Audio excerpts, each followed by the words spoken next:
আমলে কারো ইন্টারভিউ নিতে গেলে তিনজন তিন জায়গায় দিয়ে লেখে প্রতারণা করছে, এটা করছে, আপনারা তো কারো কথাই শুনতে চান না।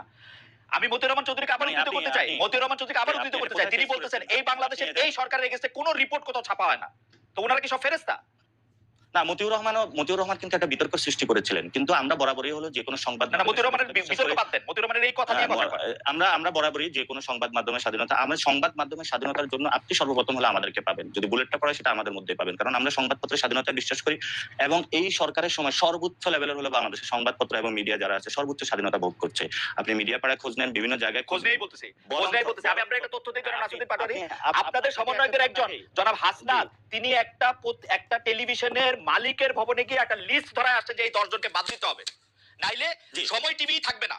ওইটাকে ইয়া করা হবে। খালিদ ভাই আপনার তো তাহলে মিডিয়া পাড়ায় অনেক বন্ধু বান্ধব রয়েছে, মিডিয়াগুলো কারা দখল, মিডিয়াগুলো কারা দখল করেছে, সেই মিডিয়াগুলোর ভূমিকা কি ছিল? এখন দখল করছে বিএনপি লোকেরা। আমি এখন বিএনপি লোকেরা আর সমন্বয় বিএনপি লোকেরা দখল করছে, সমন্বয়করা দখল করে নাই। কিন্তু আজকে বাংলাদেশে যে 3টি মাস হয়েছে এই পর্যন্ত মিডিয়াগুলো কেন রিপোর্ট প্রকাশ করে নাই? সেই সময়ে গণ অভ্যুত্থানের এই পর্যন্ত কোন মিডিয়ার মাধ্যমে কোন একটা রিকশাওয়ালা যার ছেলেটা আহত হয়েছে, গুলিতে শহীদ হয়েছে, কোন একটা রিপোর্ট আপনি পড়েন নাই? সেই মিডিয়াগুলো আপনি পত্রিকা পড়েন না? হাজার রিপোর্ট, হাজার রিপোর্ট।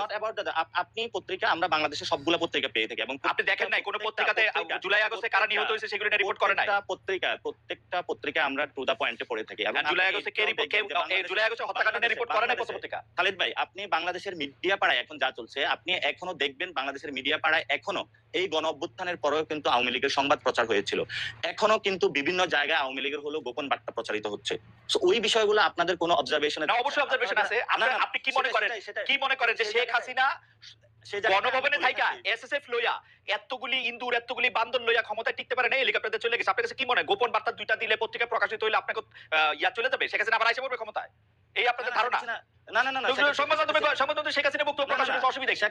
শেখ হাসিনা আসার বিষয় না, আসার বিষয়টা যখন আপনি নিষিদ্ধ একটি সংগঠনকে, যার খুনের রক্তের দাগ এখন আছে, আপনি তো তাকেও নিয়ে আসতে চেয়েছিলেন। জনগণ যখন কথা বলেছে আপনি কিন্তু সেখান থেকে পিছপা হয়েছে। আপনারা মামলা করার হুমকি দিচ্ছেন, আমি অ্যাটর্নি জেনারেলের সাথে কথা কইছি, তারা কইছে যে হ্যাঁ এটা মামলা করা যেতে পারে। হ্যাঁ দিছেন তো। আমি একজনের সাথে কথা কইতেছি, জনাব নাসিরউদ্দিন পাটোয়ারী, আমি একজনের সাথে কথা কইতে চাইছি, আপনারা আমার সাথে কথা না বইলা আপনারা স্ট্যাটাস দিয়ে দিচ্ছেন যে আমি প্রতারণা করছি। আপনি জানেন প্রতারণা শব্দের মানে জানেন? জি এটা আমি কিন্তু এটার স্ট্যাটাসের দায়ভার নিচ্ছি না, কারণ যে স্ট্যাটাস দিয়েছে সেটাতে সে জায়গাটা বলুক। কিন্তু আমরা স্পষ্টত যেটা দেখি ক্যাম্পাসে আমরা যাদের হাতে মাইর খেয়েছি, যারা আমাদের প্রতিনিয়ত পিঠাইছে, যারা প্রতিনিয়ত যাদের হাতে হলো খুনের, আমি ওরে নিয়ে আইসা কোলে বসে আদর করতাম, এরকম আপনার ধারণা? না, আপনি কোলে নিয়ে আইসা আদর করা না, অথবা ও আইসা কথা বললে সব লোক আপনাদের বিরুদ্ধে চলে যেত, তাহলে আপনার সাথে তো তাদের সাথে যোগাযোগ আছে। আমার সাথে যোগাযোগ নাই, যোগাযোগ থাকতে হয় না।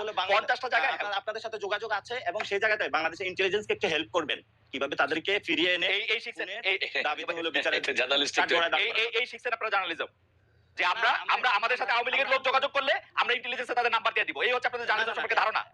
এটা হলো আমাদের জার্নালিজম ধারণা না, এটা হলো যে জায়গা থেকে খুনের বার্তা গেছে তারা আসুক বিভিন্ন জায়গায়, তারা মাঠে দাঁড়াক। শুনেন এই যে সাদ্দাম, আমি আজকে টেলিভিশনে বলি, এই সাদ্দাম দিয়ে আমি হচ্ছে ওয়ার্স্ট সাফারার। ওকে আমি একটা প্রশ্ন করার পরে ও হচ্ছে 60,000 ফেসবুক ভুয়া পেজ খুলে আমার বিরুদ্ধে লিখছে। আমি মনে করছি ও আসবে না, ওইটা তার জন্য পিকনিক হইতো না। এটা আপনিও তার ভিকটিম ছিলেন। হ্যাঁ, তাহলে সেজন্যই তো আমি তার প্রশ্ন করতে চাই। আপনারা কি দেখেছেন যে এই টিমের একটি স্ট্যাটাসে এবং তাদের একটা লাইভ টক শোতে সবাইকে হত্যার হুমকি দিয়েছে? এটা কি আপনি দেখেছিলেন? আমি এগুলি দেখি না, আই এম সরি। আপনি আসলে আপনার প্রশ্নের মধ্যে আসেন, প্রশ্নের মধ্যে আসেন, কারণ এই যে আপনি যে এটার কথা বললেন এটা নিয়ে আমার কোনো ইন্টারেস্ট নাই, কোনো ইন্টারেস্ট নাই। এখন আপনার ইন্টারেস্ট থাকবে না, কারণ আপনি ব্যক্তিগত বিষয় নিয়ে আসছেন, তো যে আপনি কোথায় কাউকে নিয়ে আসতে পারেন নাই, কোথায় কি। আমি আসি নাই কিন্তু ব্যক্তিগত বিষয় না, জনাব নাসিরউদ্দিন পাটোয়ারী এই প্রসঙ্গটা আপনি তুলছেন, এই জন্য আমরা কোনো মানে ব্যক্তিগত বিষয় এই প্রসঙ্গটা আপনি তুলছেন পাটোয়ারী, আপনি তুলছেন, আমি তুলি নাই কিন্তু। আপনি ওইটা বলেন, হ্যাঁ আমি যেটা বলতে চাইতেছি সেটা হচ্ছে যে এই মুক্তিযুদ্ধের বিপক্ষের যে বয়ানটা, যেমন এইটার ক্ষেত্রে নাগরিক যারা আপনারা আছেন, নাগরিক কমিটি, তারা আসলে অবস্থানটা কি নিতেছেন সেটা একটু আমাদের